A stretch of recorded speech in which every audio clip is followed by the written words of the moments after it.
welcome everybody. God bless you all. Good to be with you here this Tuesday. Actually, this is the last Tuesday of February. And so, this is the month of love, fellowship, the month of February, as well as Black History Month. So, happy Black History Month to everybody. Um, but we started something not too long ago, a couple of Sundays ago, actually. It was actually on Love Day. I like to use the word Love Day more so than the other term because it's a celebration of love and honoring. But we started something on that particular day where we asked people to give us questions about love, relationship, and dating, courting, and we received an Right. abundance of questions, and they were really good questions for wonderful people, but we was not able to, finish it Finish it. all. So we didn't want to leave anyone hanging, and we still not gonna be able to finish all the questions because we Right. got it was more pouring in even after that day. And so we want to do just as much as we can on answering as many questions as possible, even on this short, limited time on Tuesday night. Because we know we love God's people and we know that the answer means a lot to them. Right. And so you mean a lot to us and mean a lot to the Lord. So we want to be able to respect that. Right. So we're here tonight again to answer questions. Right. The pressure was on that Sunday. Yes, it was. So It was good. we gonna though. yeah, it was good. Really good. It was really good. Really I good. mean, we was giving away prizes, door prizes, but people really wanted the They questions really wanted the questions. more so. Yes. Us drawing door prize. I mean, they Right. appreciate the door prize when they got them, but they preferred the questions. So they let us know how people they seeking wisdom, Right. not just advice. Exactly. And Exactly. it's a different, we talking about God's wisdom and not just advice. I mean, they can get advice from anybody, Right. Right. right? And that does not mean they getting what they need. Exactly. That's true. But the Bible have all answers for them, So the Bible is the best book to go to when it comes to relationship and dating, love, and so forth, matters of the heart. So let's go ahead and begin. Let's go ahead and jump right on in it. Woo! Pounding. All right. Going into the love box. On it to the love box. Yeah, you got love right there on it too. Okay. How do you console a spouse who has dealt with a lot of grief in their immediate family? Okay. All right. So, it was a very good question. And when it comes to spouse, we talking about covenant. We talking about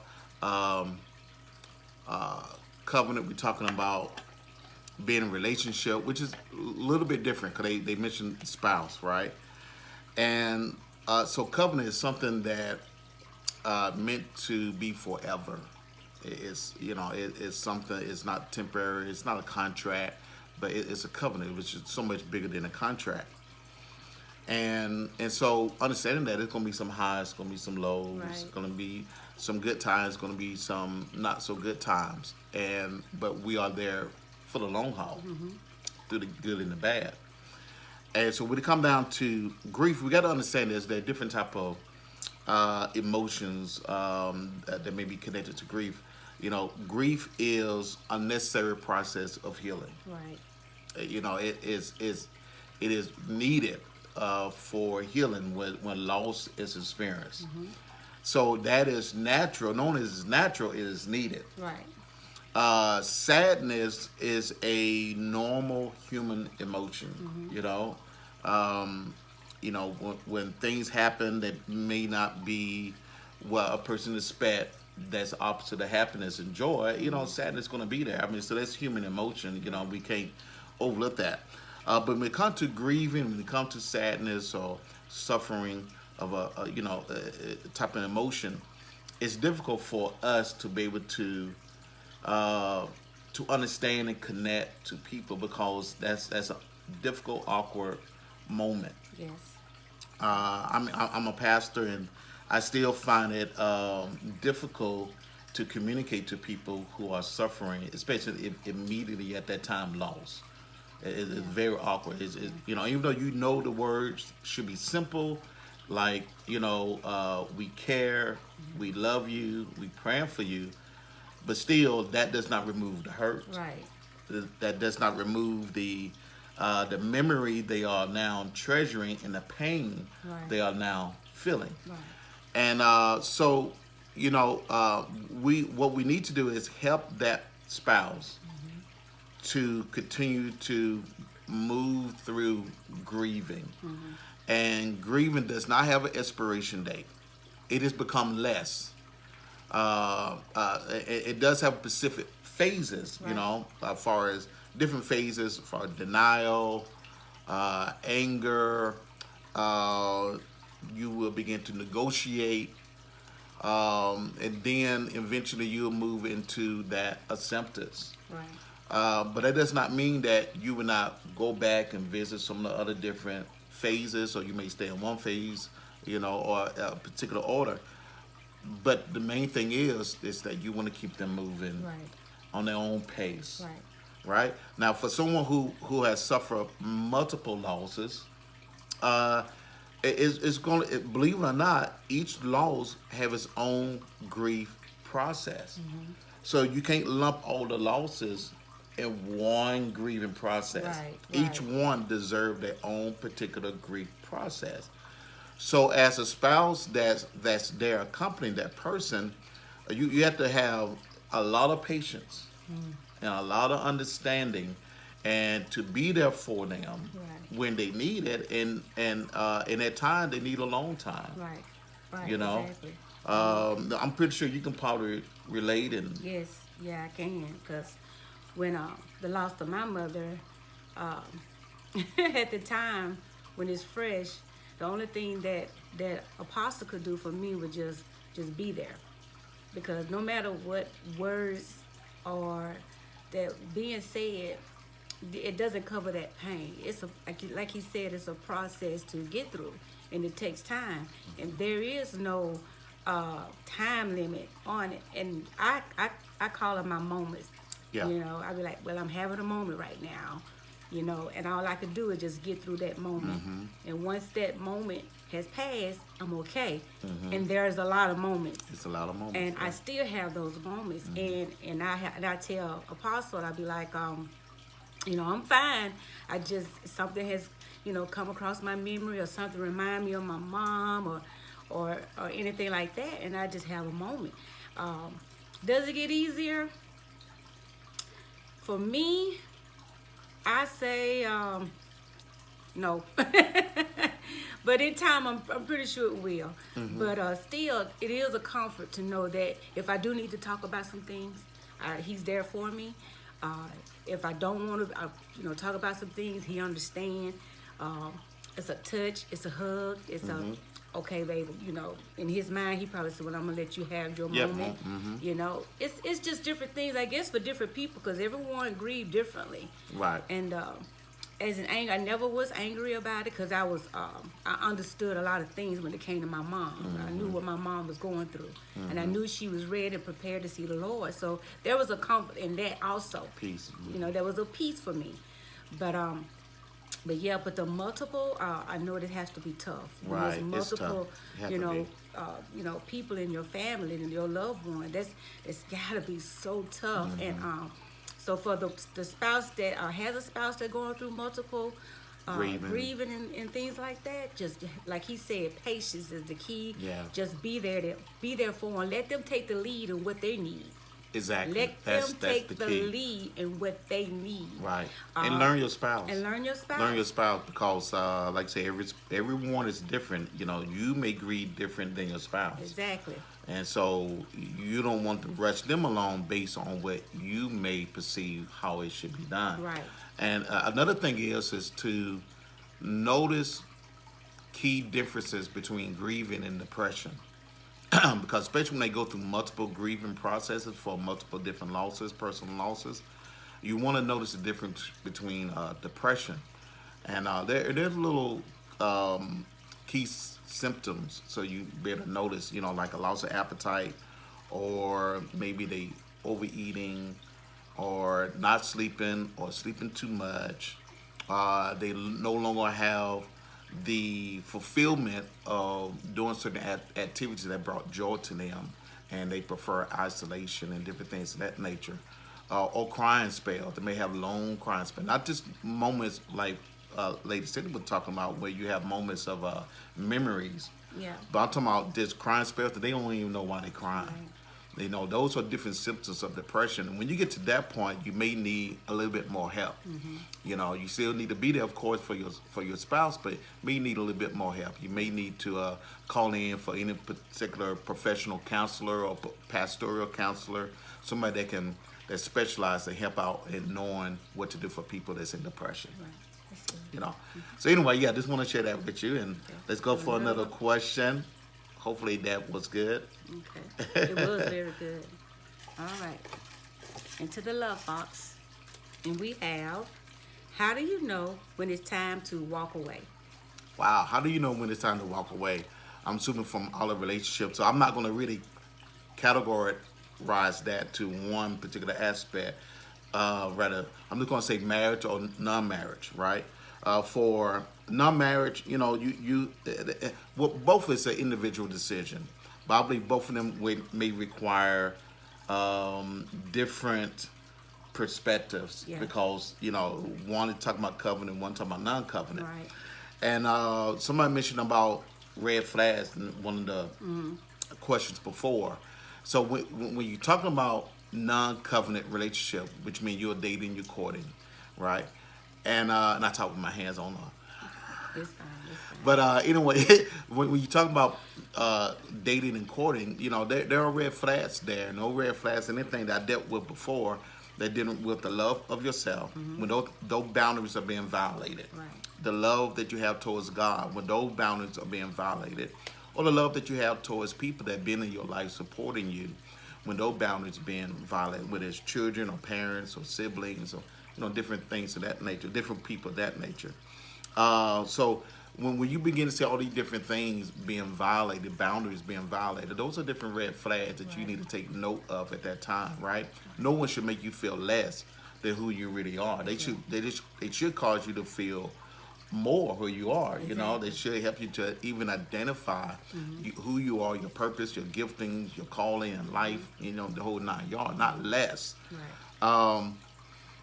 So you know, when you reach that toleration point, when you basically say, you know what, I don't think that this relationship is being fruitful. Right. This relationship is not producing what is necessary for both of our lives, for you or for I. You know, and I have done all I could. I'm talking about non-covenant dating and courting. And you know, no matter, it's not based on time frame. It can be 1 year, it can be 1 month, it can be 1 week, or more. You know, but you know, you will realize that's something you just have to pray about, seek the Lord on, and understand the different boundaries that have been violated. You know, another area when you're talking about marriage. Now, marriage is completely different. You know, because you have to go to many different lengths and bounds as far as when it comes to marriage. I mean, you got to try everything that you know possible to do. And a lot of people don't do that. A lot of people, they hit a bump in the road and they're ready to throw in the towel. Right. They don't try counseling. They don't try, mentoring by senior married people that are doing very, very, very well, especially Christians. They don't try that. They don't try, be a mentor. It's so many different things people don't try to do when it comes to marriage, and they hit a bump in the road. It doesn't matter if they've been married for 2 years or they've been married for 25, 40, 50 years. It's just amazing how people, they don't try everything. But when it comes to something they really care about, they're willing to try everything. And a lot of times it's going to be based on self-preservation. People jump out of a relationship because of self-preservation. They look to save themselves, right? Yeah. They say, well, I'm doing this for me. It become an I, me, my thing. When people want to jump out of a relationship, particularly marriage. Because that's what divorce is all about. Divorce is about self-preservation. It's about saving yourself. And so you got to really figure out, when did the we became me. Wow. You know what I'm saying? And then try to recover the we in the process. And so, you got to go to professional. You have to, or married mentors, or but by all means, definitely go to somebody who's going to be biased. Don't go to somebody who's just going to take your side. That's true. You know what I'm saying? Don't go to your best friend. That's true. That's going to be, Yeah. they're going to take your side, Yeah, and gonna you're going to be right. Yeah, they're not going to say anything what you need to do, and your changes and so forth. So that's why you need to go to a counselor, a pastor, someone professional, therapist, someone that nature, marriage, family counselor, so that they can talk to you specifically. Right. You know what I'm saying? Now, your pastor may be in that particular position where they can talk to you from a non-judgmental or non-taking sides place. I know we don't have a problem with that at all, because we don't favor anybody. We love everybody, and we don't favor nobody Right. in our church family. And so that would never be an issue at all. But sometimes it is. If you can go to your pastor because maybe they like your spouse more, they may be more. I ain't say like, but they may Yeah. be maybe they got more in common. Yeah. Or what we call it in the professional arena is transference. And just say this real quickly. Sometimes, and this is no regard specifically towards pastors or pastor wives or anything of that nature. It works the same way in professional, but it's called emotional transference when a person experiences the same thing, Yeah. and then, like they say, that pastor or pastor wife may experience infidelity in their marriage, and then you have a couple that may have done infidelity. So if they haven't gotten over the hurt and pain and everything else and the anger, then they're gonna transfer that Right. anger or whatever unforgiveness on to the person who committed infidelity. Right. And now that person's gonna be the bad guy or the bad girl, wherever the case may be. You know what I'm saying? And rather than trying to help them out both. Right. Exactly. And so that's an important. So you got to seek every avenue before you throw in the towel, particularly in marriage. So what you think? That's pretty sound. I agree. Especially if you go to a counselor, your pastor. I think good counseling is, even no matter what's going on in a relationship. I mean, it doesn't matter. But they have you to look on yourself, Right. to see you. Not taking And, sides. not taking sides, because you'll be surprised, like, oh, I act like that, or oh, I didn't know I was like that, whatever the case may be.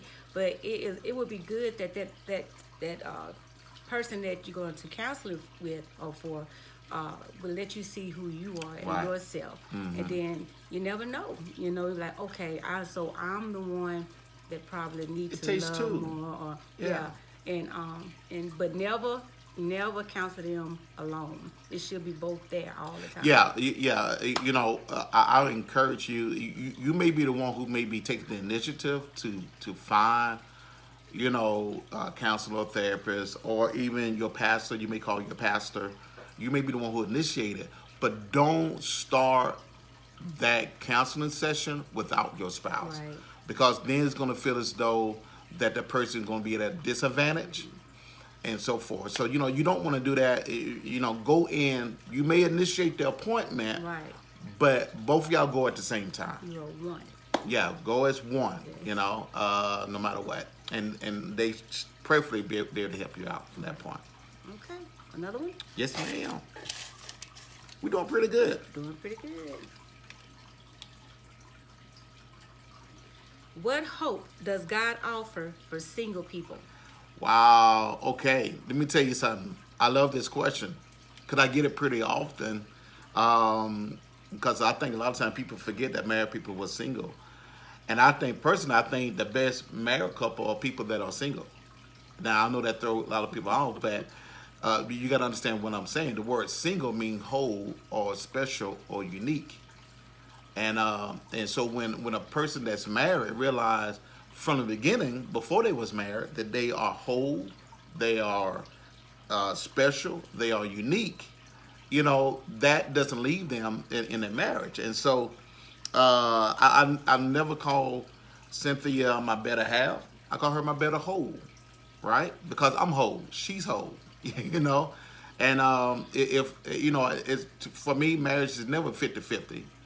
She don't bring in 50, then I bring in 50. Cause why? I'm gonna keep that 50, and she's gonna keep the other 50. So we don't want to bring in 50-50 each. No. It's gotta be 100-100. We bring everything into one pot, and that's being whole. That's being single.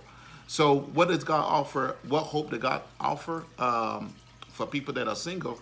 First of all, life. And people that are single, not everyone, but a lot of people, they forget to live. They try to put everything on hold until they get married. And let me tell you something. First of all, tomorrow is not promising to you. Right.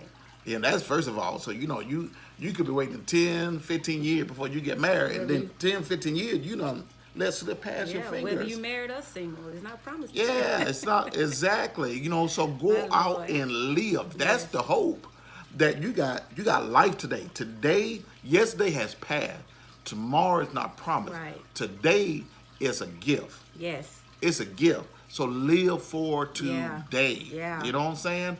And while you are living for today and you're experiencing life, trust me, I have traveled the world. And when I travel at least three or four different continents before I met Cynthia here.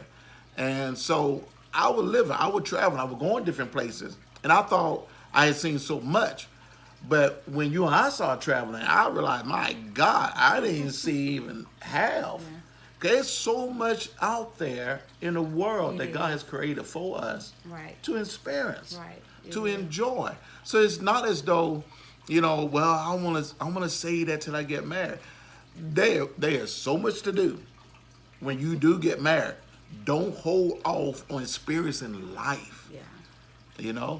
And while you out there enjoying life, that's when a lot of time, if God has a marriage for you, marriage in place for you, that's when you're going to meet that special someone. When you out there enjoying what you are doing in the Lord, right? And then they are enjoying it as well. Then y'all just happen to meet, and lots of that's how it happened. So there's hope. There's hope. There's hope in living and enjoying. Don't put it off. Right. 2, there's hope that there's someone out there for you. But a lot of times it comes when you're not even looking. And when you are looking, that's when sometimes you get that carbon copy. You don't get the original. You get some carbon copy, and that's when all drama happens and so forth. Because it's a different getting a copy and having the original. Who God wants you to be with as a life partner. Amen. But it happens while you are enjoying life, while you are serving God. Adam received his spouse, his wife, while he was serving God, while he was enjoying life. Adam did not know that he was alone. Adam didn't know he was alone. God, that was a narration that we read. It's not good for Adam to be alone. That was a narration. Adam did not hear God say that. Adam did not know that he was alone. He was enjoying life and he was serving God. And then God said, it ain't good. Let me hook him up by giving him a presentation. He got to choose, because God will never force his will upon nobody. Right? So he had to choose. And he chose Eve, And And so that's the hope to me. Don't wait. Don't put off. I mean, that's I pretty agree. sound. Yes. You all right? You some Yeah. water? Yeah. No. I agree totally. Because if I'd known back then what I know now, I would have lived my life to the fullest. Not saying I didn't have a, you know, at one time I was. I had a exciting life, doing things, Yeah. trying things, but whew, that's another story to be told at a later time. But if I knew then what I know now, I would have lived my life a lot differently. Oh my God, a lot differently. It's a big world out there. Yes, I would have did a lot. Not only to see, but it's a Yeah. lot of things to do. A lot of things to do. And you're not gonna run out of experiencing all that God has for you. You're just not gonna run out. Trust me. I mean, I know this, because I love traveling, and I travel so much. As I was saying, it was so many different places I have been and traveled. So there's so much out there. So you're not gonna miss out on anything. Right. So just to finalize that question, what does God offer as hope for single people? Plenty. You just have to be aware and enjoy life and do your thing. You know what I'm saying? Do your thing, and while you're doing your thing, that special someone is going to show up. That's what hope is. Hope is seeing beyond what you can see with your physical eyes, and it's there. And so, if you're gonna hope for a miracle, you're not gonna sit and wait for that miracle to happen. Right. You're gonna go and do. I mean, what do people do in the Bible when Jesus said, Bartimaeus, go and wash your eyes out, right, out of the pool of Siloam. Well, he had hope that he's gonna receive Exactly. healing. So what did he do? He went and done. What did the lepers do when Jesus said, "Thou art clean, thou art healed"? They took off running, and they was running to the priest to report that they are now clean. So they was actively doing Right. based on their hope. And so you gotta begin to live and enjoy life. Exactly. You know what I'm saying? And Exactly. things will work out. There's no different from miracles and healing. Right. Exactly. Yeah. All right.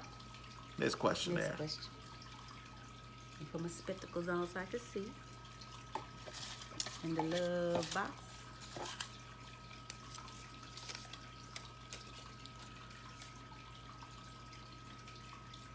We answered this before, didn't we? Okay, let's see. How do you handle if your significant other has a rough relationship with their parents? Did we answer this? I'm not sure, but let's go ahead and answer Okay. anyway. Okay, so they have a rough relationship with their parents. I think we did. But let's just answer again. One, you don't want to. How can I say this? First of all, that's your spouse.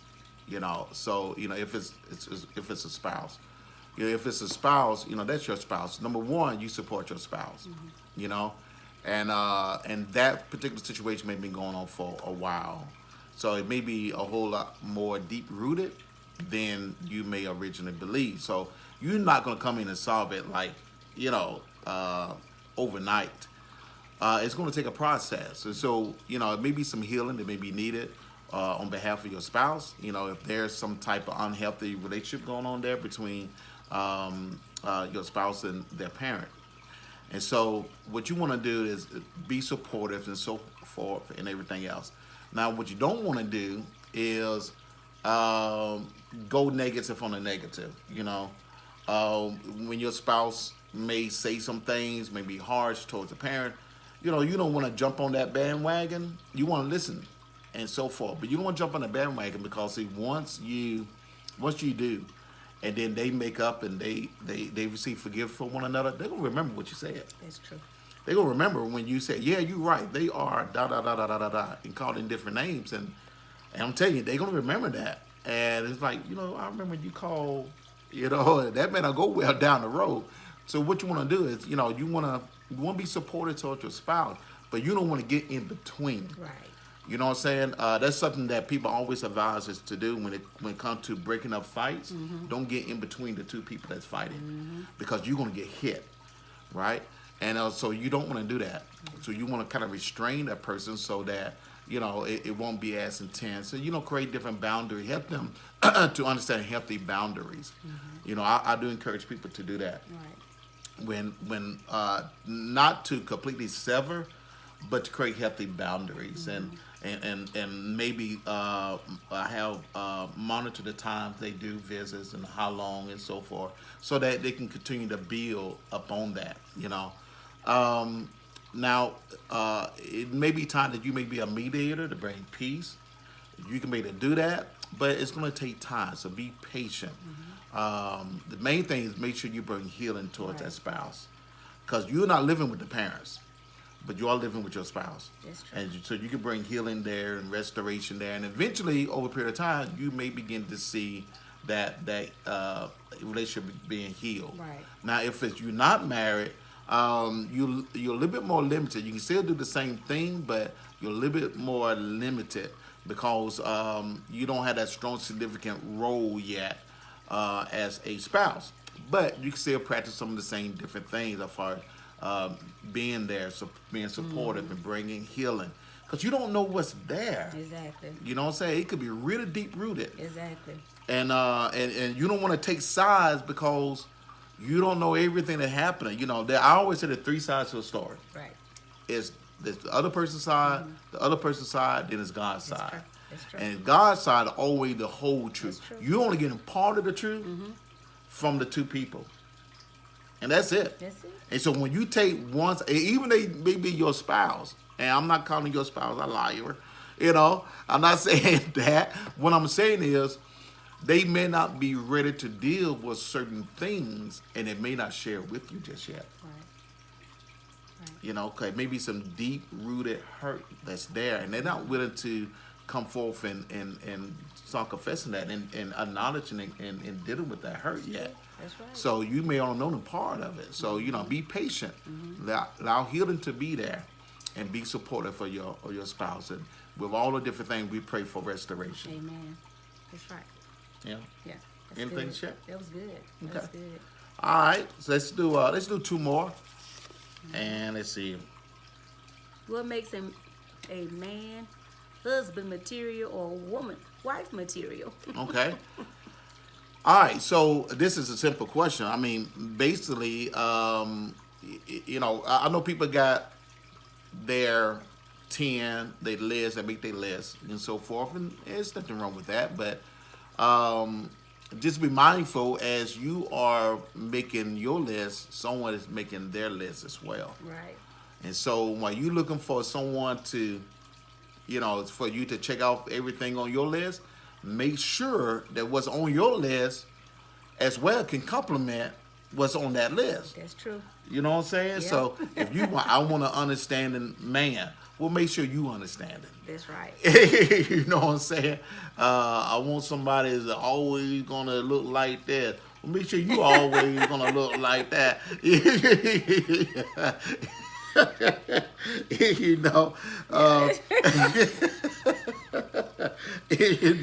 They want somebody that's gonna look the same from 20 to 80, and you don't want to take that responsibility yourself. So make sure that you are reflecting your own list. Right. And secondly, make sure you got some biblical stuff on there, not just I hope they go to church. Listen, you got to go a whole lot deeper than that, because you want to hope they are praying man, Yeah. not just somebody that go to church, because going to church does not make them a Christian. I have counseled and talked to so many men and ladies, and who gotten potentials, and say they go to church. I say, really? And so I finally meet with them. I say, yeah, you go to such church. I said, that's great. I said, I love the pastor there. And they were like, oh, okay. I said, you do know your pastor, right? They're like, I said, what's their name? And they can't tell me their pastor name. So have you been to church with them? Did the pastor know them? I mean, so, you got to be more than, you got to be able to witness they are praying man. right? Be able to witness that they study the word and live by the word. I'm not talking about religiously, I'm talking about spiritually. Because there's some religious people out there that's in the word, but the word is not in them. And that's a major difference. You know what I'm saying? Because I know you were concerned we're not just going to be a preacher. I'm just going to preach to you all day long. But that wasn't the case, I hope.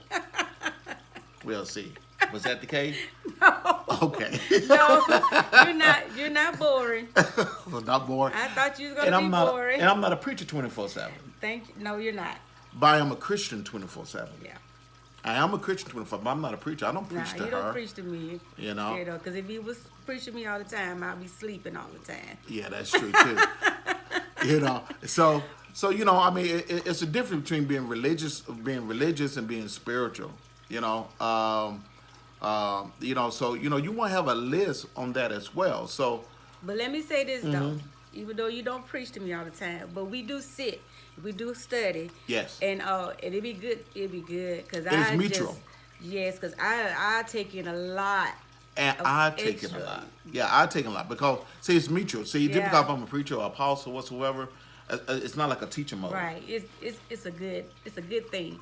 It's For give you and and your take. spouse to get together Oh wow. and just sit and talk about the Lord. good. It'd be like what, It hour, is 2 so hours. good. We're just sitting and just discussing Him and loving on Him and Jesus worshiping Him. be all in the midst. He really do. So it's a good thing he don't preach to me, Right. but we The Holy worship Ghost be together. there. Yeah. The Holy Spirit be there. I love that. And he the one does his talking because He does. I mean, you bring some revelation, some understanding, those some questions. I'm like, oh wow, okay, let's see God on this because so it's that's a wonderful It moment is. It really is. for married couples. So when you are courting or dating, because it doesn't really matter what terminology you use, it's the contents, what you do in courting or dating that is Christian.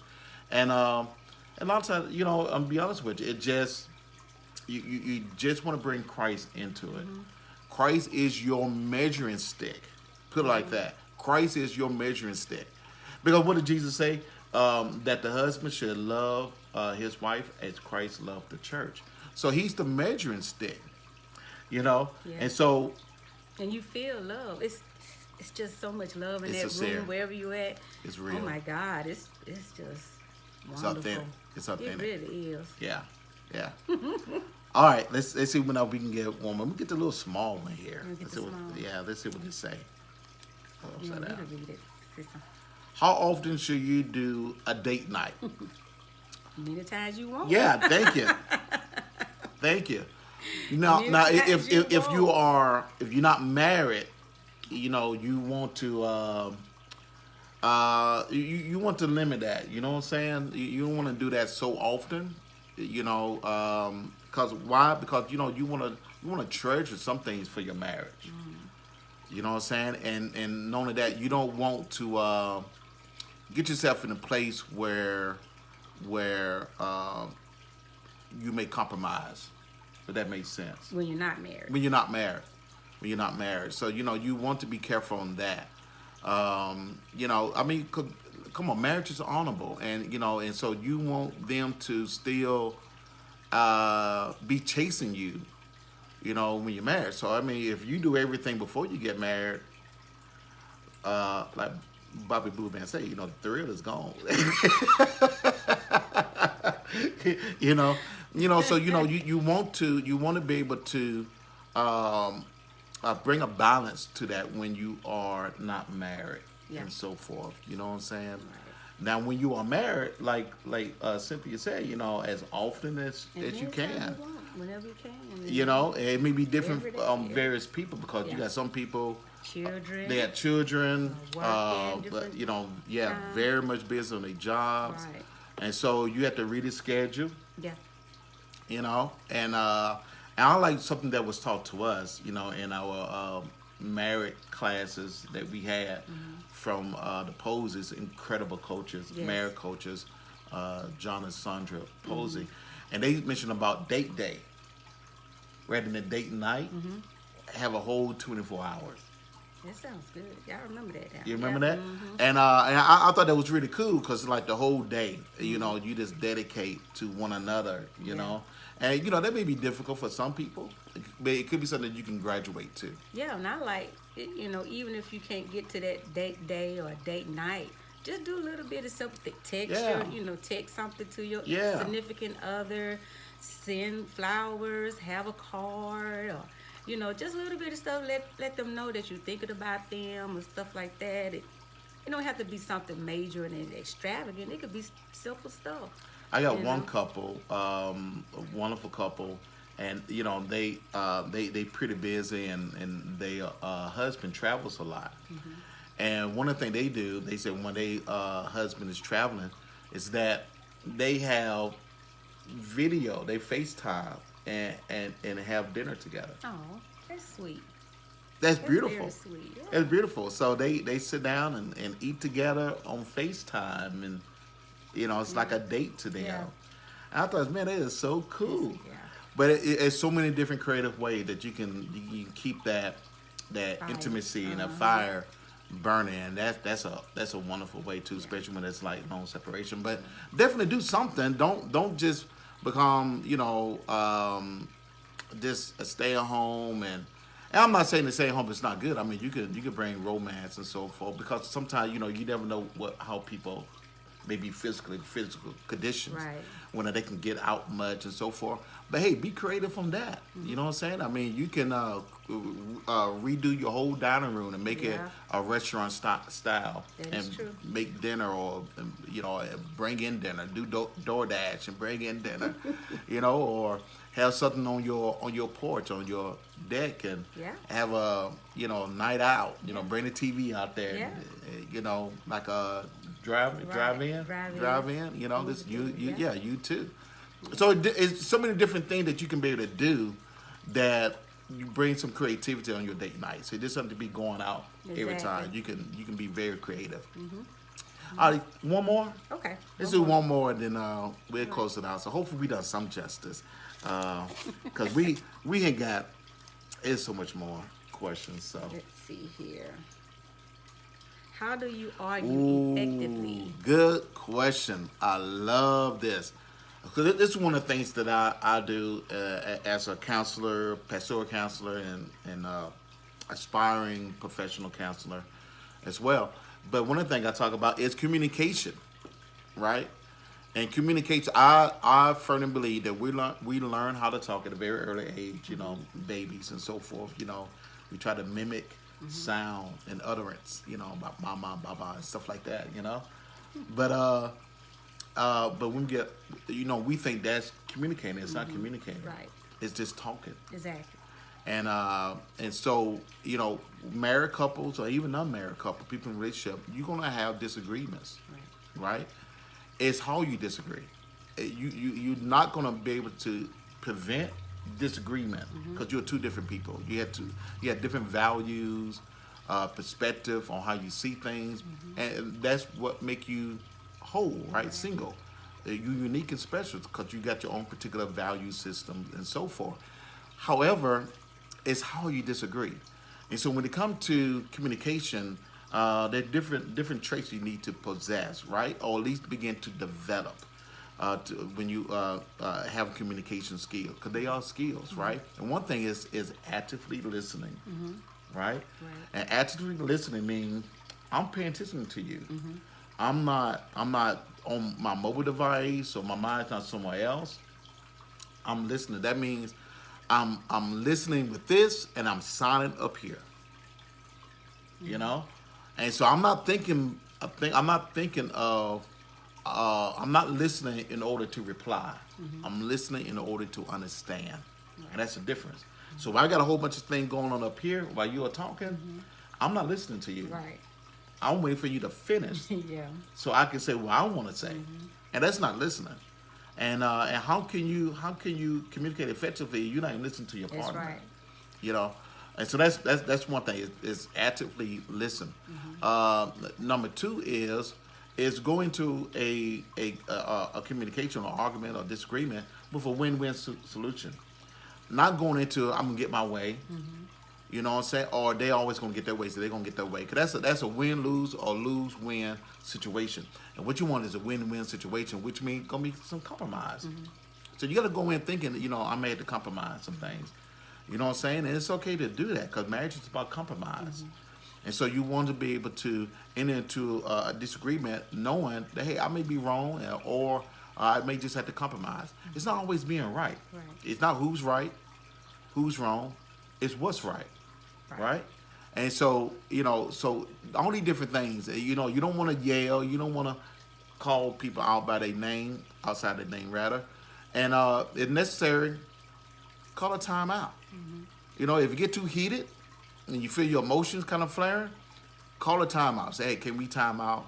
Let's go to our corners. You know, because you don't want to say something that you shouldn't say. So go to your corner and so forth. You know, another thing is, and I can go on with these, but another thing is picking the right time to communicate. Yeah. Because a lot of times you get off of work or she get off of work or vice versa, and I mean, you may be tired, you may be hungry, but that's probably not a good time to have a discussion that's going to be heated. You know what I'm saying? Because it's just not a good moment. You had a rough time at work. Some people say the wrong things to you. Now you want to discuss what's going on at home. No, that's not going to work right. You know? So you got to find the right time. Find a quiet time, quiet moment. Both of you are restful. And you can be able to sit down. And you can be able to communicate. I always prefer people sitting down when they communicate. Because when you're standing up is a position of opposition. When you sit down is a position of you wanting to listen and learn. You know? That's what we do now. And so, you know, you always, you know, when people get angry, you know, when you're sitting down and people get angry, you know the first thing they do? They stand up. They stand up. Why? Because now they take an opposition, right? And now they begin to walk towards you. And now they want to, you know, exercise that opposition towards you. So exercise is a sign, sitting is a sign that you are being submissive to listen and to learn, you know.